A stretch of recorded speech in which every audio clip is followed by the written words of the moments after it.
ಶ್ರೀರಾಮ ಸೇನೆ ರಾಷ್ಟ್ರೀಯ ಅಧ್ಯಕ್ಷರಾದ ಪ್ರಮೋದ್ ಮುತಾಲಿಕ್ ಇವರಿಂದ ವಾಲ್ಮೀಕಿ ಸಮುದಾಯದವರಿಗೆ ಸಿಹಿ ಹಂಚಿದರು. ಹುಕ್ಕೇರಿಯ ಜಾಬಾಪುರದ ಎಲ್ಲಾ ಮನೆಗಳಿಗೆ ಭಜನೆ ಮಾಡುವ ಮೂಲಕ ತೆರಳಿ ಸಿಹಿ ಹಂಚಿ ನಾಳೆ ನಡೆಯುತ್ತಿರುವ ಶ್ರೀರಾಮ ಮಂದಿರ ಉದ್ಘಾಟನೆ ನಿಮಿತ್ತ ಎಲ್ಲರೂ ಮನೆಯಲ್ಲಿ 5 ದೀಪ ಹಚ್ಚಿ ಸಂಭ್ರಮಾಚರಣೆ ಮಾಡಿ ಎಂದು ಮನವಿ ಮಾಡಿಕೊಂಡರು.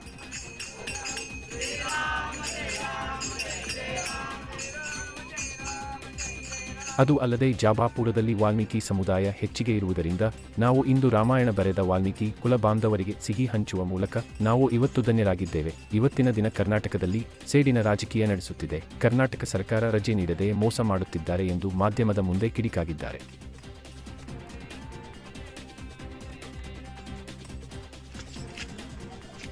ಇಡೀ ದೇಶ ನಾಳಿನ ದಿನ ಒಂದು ಅತ್ಯಂತ ಶ್ರೇಷ್ಠವಾದಂಥ ಪುಣ್ಯಕಾಲ. 500 ವರ್ಷದ ಹೋರಾಟದ ಫಲ ಸಿಗ್ತಾ ಇದೆ. ನಾಳೆ 12:20 ಅತ್ಯಂತ ಶುಭ ಮುಹೂರ್ತದಲ್ಲಿ ರಾಮನ ಮೂರ್ತಿ, ಬಾಲರಾಮನ ಮೂರ್ತಿ ಪ್ರತಿಷ್ಠಾಪನೆ ಆಗೋದಿದೆ. ಬರೇ ಅಯೋಧ್ಯ ಅಷ್ಟೇ ಪುಣ್ಯಕ್ಷೇತ್ರ ಅಲ್ಲ, ಇವತ್ತು ಇಡೀ ದೇಶ ರಾಮಮಯ ಆಗಿದೆ. ಇಡೀ ದೇಶದಲ್ಲಿ ರಾಮ ಭಜನೆ, ರಾಮ ಜಪ, ರಾಮನ ಧ್ಯಾನ, ರಾಮನ ಪೂಜೆ ಹೀಗೆ ನಿರಂತರವಾಗಿ ಇಡೀ ದೇಶದಲ್ಲಿ ನಡೀತಾ ಇದೆ. ಹಳ್ಳಿಗಳಲ್ಲಿ, ಓಣಿಗಳಲ್ಲಿ, ಮನೆಗಳಲ್ಲಿ ನಡೀತಾ ಇದೆ. ಅಂಥ ಒಂದು ಶ್ರೇಷ್ಠ ಪುಣ್ಯ ಕಾಲದ 500 ವರ್ಷದ ಹೋರಾಟದ ಫಲದ ಆ ಮೂರ್ತಿಯ ಪ್ರತಿಷ್ಠಾಪನೆ ನಾವು ನೋಡೋಕ್ಕೆ ನಮಗೆ ಭಾಗ್ಯ ಅಂತ ಹೇಳ್ಬೋದು. ನಾವು ಪುಣ್ಯವಂತರಿದ್ದೀವಿ. ಸೊ ಅಂಥ ಒಂದು ಶ್ರೇಷ್ಠ ಕಾರ್ಯದಲ್ಲಿ ನಾವು ಕೂಡ ಭಾಗಿಯಾಗಿದ್ದೀವಿ ಅಂತನ್ನುವಂಥದ್ದು, ಪ್ರಭು ಶ್ರೀ ರಾಮಚಂದ್ರನ ಜನ್ಮಸ್ಥಾನದಲ್ಲಿ ದೇವಸ್ಥಾನ ನಿರ್ಮಾಣ ಆಗ್ತಾ ಇರುವಂಥದ್ದು ನಮ್ಮ ಭಾಗ್ಯ ಇದು. ಇನ್ನು ನಾವು ಇವತ್ತು ಹುಕ್ಕೇರಿಯ ಜಾಬಾಪುರ್ನ ಇಲ್ಲಿ ವಾಲ್ಮೀಕಿಯ ವಂಶಜರಿದ್ದಾರೆ. ಸೊ ವಾಲ್ಮೀಕಿಯ ವಾಲ್ಮೀಕಿಯಿಂದಲೇ ರಾಮಾಯಣ ಸೃಷ್ಟಿಯಾಗಿದೆ.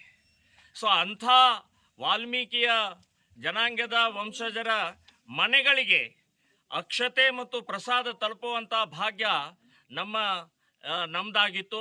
ಇವತ್ತು ಇಡೀ ಈ ಭಾಗದ ಎಲ್ಲ ಮನೆಗಳಿಗೂ ಕೂಡ ಭಜನೆಯ ಮೂಲಕ, ರಾಮ ಧ್ಯಾನದ ಮೂಲಕ ನಾವು ತಲುಪಿಸಿದ್ದು ನಮಗೆ ಆನಂದ ಆಗತ್ತೆ. ಇನ್ನು ಕರ್ನಾಟಕ ಸರ್ಕಾರ ಭಂಡ ಸರ್ಕಾರ, ಒಂಥರ ಸೇಡಿನ ಸರ್ಕಾರ ಅಂತ ಹೇಳ್ತೀನಿ ನಾನು. ಇಡೀ ದೇಶದಲ್ಲಿ ಕೇಂದ್ರ ಸರ್ಕಾರ ಶಾಲಾ ಕಾಲೇಜುಗಳಿಗೆ, ಸರ್ಕಾರಿ ಕಚೇರಿಗಳಿಗೆ, ಫ್ಯಾಕ್ಟ್ರಿಗಳಿಗೆ ರಜೆ ಕೊಟ್ಟಿದ್ದಾರೆ, ಬ್ಯಾಂಕಿಗಳಿಗೂ ರಜೆ ಕೊಟ್ಟಿದ್ದಾರೆ. ಆದರೆ ಕರ್ನಾಟಕ ಸರ್ಕಾರ, ಭಂಡ ಸರ್ಕಾರ ಇವತ್ತಿನ ತನಕ ರಜೆ ಕೊಟ್ಟಿಲ್ಲ.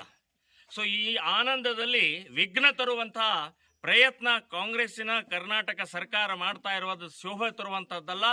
ಇವತ್ತು ಕಾಲಾವಕಾಶ ಇದೆ.